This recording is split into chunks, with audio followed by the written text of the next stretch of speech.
नमस्कार, आप देख रहे हैं लाइव सिटीज़। मैं हूं आपके साथ शिवम। बिहार विधानसभा चुनाव को लिए जहां सारी पार्टी अपनी अपनी तैयारियों में जुट चुकी हैं, वहीं आपको बताते चले कि ओवैसी की पार्टी ने भी बिहार विधानसभा चुनाव में एंट्री ली है। आज उनके द्वारा एक प्रेस कॉन्फ्रेंस का आयोजन किया गया था और उन्होंने साफ तौर पर कहा कि बिहार विधानसभा चुनाव में हम अपने उम्मीदवार को उतारेंगे और उन्होंने सीटों का भी चयन कर लिया। और उनका क्या कुछ कहना है, पहले आप यकीनन है कि भाजपा और जदयू के खिलाफ जो भी लड़े उसको साथ आना चाहिए।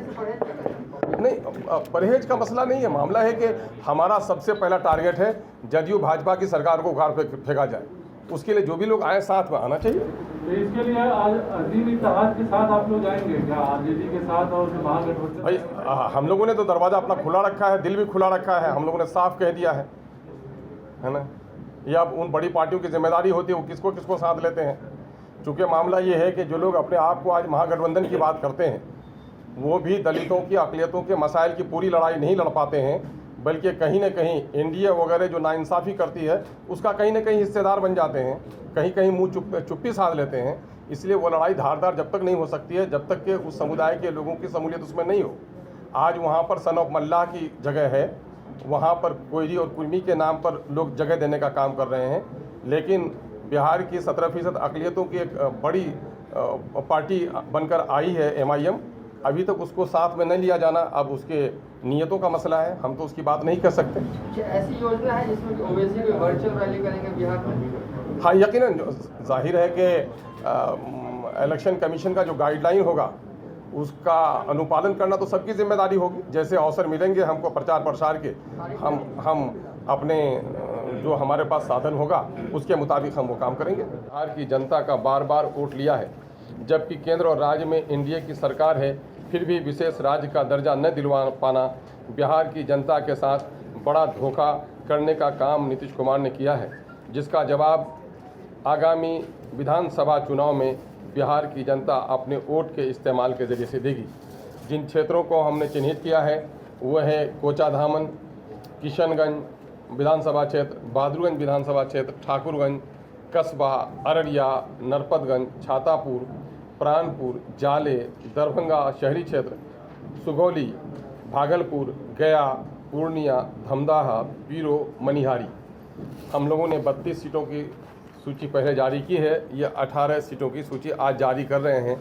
इस तरह हमारी पार्टी ने 50 सीटों की सूची अब तक जारी कर दी है और ये हम आपके माध्यम से ये संदेश बिहार की जनता तक पहुंचाना चाहते हैं। जेडीयू भाजपा की ये निकम्मी और सांप्रदायिक सरकार को उखाड़ फेंकने के लिए बिहार में कोई एक ऐसी पार्टी नहीं है जो तन्हा ये लड़ाई लड़ सके।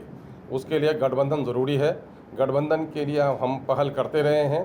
जदयू भाजपा के खिलाफ जो भी गठबंधन बने हम उसको शामिल करने के लिए, उसमें शामिल होने के लिए दिल दरवाज़ा दोनों हमारा खुला है। एनडीए में लोजपा भी है, आपने लोजपा का नाम भी दिया है। लोजपा बिहार का सवाल, लोजपा बहुत कम तादाद में है वहाँ पर, लेकिन असल जो पैतरा बिहार की जनता के साथ जो फ्रॉड किया है, लोजपा की हैसियत बिहार में बहुत ज़्यादा नहीं रह गई है। बिहार के वर्तमान सरकार में मैं चूँकि निशाना इसको बनाया हूँ, नीतीश कुमार ने भाजपा के साथ मिलकर RSS और भाजपा के एजेंडे को बड़ी मजबूती से यहाँ पर नाफिज किया है। नीतीश कुमार जी ने 2015 में गैर भाजपाई बनकर वोट लिया था सेकुलर लोगों का। नैतिकता तो ये थी कि गठबंधन को अगर वो तोड़ते थे तो उनको इलेक्शन में जाना चाहिए था, लेकिन उन्होंने वोट लिया गठबंधन के नाम पर, सेकुलरिज्म के नाम पर और भाजपा विरोधी वोट लिया। लेकिन बड़ी चालाकी के साथ 20 महीने में ही उस गठबंधन को तोड़ पर उसी भाजपा के गोद में चले गए, जिसके बारे में उन्होंने कहा था कि मिट जाऊंगा मगर भाजपा में न जाऊंगा, यानी उल्टी चाटने का काम नीतीश कुमार की सरकार ने किया है। तो इसलिए ये निशाने पर है, मेरे निशाने पर नहीं बल्कि पूरे बिहार की जनता के निशाने पर अगर कोई है, गरीबों, दलितों, वंचितों, किसानों के निशाने पर अगर कोई है न तो नीतीश कुमार की ये गठबंधन जो ठग पर आधारित है, ये गठबंधन निशाने पर है। तो आप लोगों पे आरोप लगा रहा है महागठबंधन कि आप लोग वोट काटने की रणनीति बना रहे हैं, किसी खास पार्टी को फायदा पहुंचा रहे हैं। देखिए, आप सवाल ये पैदा होता है कि वो हमेशा से ये रीत रही है कि जब कोई भी विस्थापित ताकत रही है उसके विरुद्ध जब भी बात उठी है। 1857 में हमारे लोग आज़ादी के लिए लड़े थे तो हम उसे आज़ादी की तहरीक कहते हैं, अंग्रेज उसे बगावत कहते रहे, है ना। तो ये शब्द वो इस्तेमाल अपने मन के मुताबिक करते हैं। हम बिहार की जनता को न्याय और इंसाफ दिलाने की लड़ाई लड़ रहे हैं और मैं उन लोगों की बात कर रहा हूँ जिनके साथ इन्होंने जुल्म और नाइंसाफ़ी की है। और शुरू में ये सभी पर आरोप लगते हैं। जब भी कोई नई पार्टी बनी है उन पर यह आरोप लगा है, ये कोई नया आरोप नहीं है। ये वो पार्टियां ज़्यादा आरोप लगा रही हैं जिन्होंने दलितों को, अक़लियतों को अपना वोट बैंक बनाकर रखा, उनकी समस्याओं का समाधान नहीं किया। जब उस आबादी से आज इंसाफ की बात उठती है तो वो ये समझ रहे हैं कि मेरे पांव तले ज़मीन खिसक रही है, इसलिए इस पर आरोप लगाया जाए। जिस तरह आपने देखा होगा कि आसाम में पिछले दिनों में कांग्रेस AUDF पर, जो बदरुद्दीन अजमल साहब की पार्टी है, यही आरोप लगा रही थी, बल्कि कह रही थी कि भाजपा फर्स्ट एनिमी हमारी AUDF है। लेकिन आज उसी AUDF बदरुद्दीन अजमल के साथ कांग्रेस जाने पर मजबूर है। तो ये लोग पहले दबाने का प्रयास करते हैं, लेकिन जब उस समुदाय की लीडरशिप उठ जाती है तो फिर नाक के बल उसके दरवाजे पर हाजिरी भी देते हैं।